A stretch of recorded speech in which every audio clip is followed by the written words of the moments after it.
বন্ধুরা, কদিন ধরেই ভাবছিলাম যে তোমাদেরকে আমি দেখাবো যে আমাদের এই শখের গাছগুলো পাতাগুলোকে কিভাবে কারা নষ্ট করে।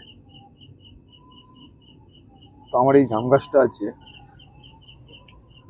পাতাগুলো সব ফুটো ফুটো গোটাগুলো খাচ্ছে। এটাই দেখানোর জন্য আমার এই রাতের বেলায় বাগানে আসা। এই অজানা অতিথিগুলো রাতের বেলায় আসে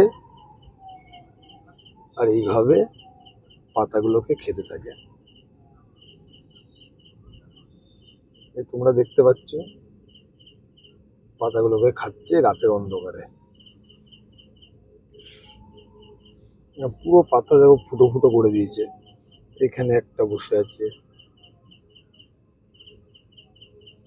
এই শুঁয়োপোকা, সব রাতের অন্ধকারে।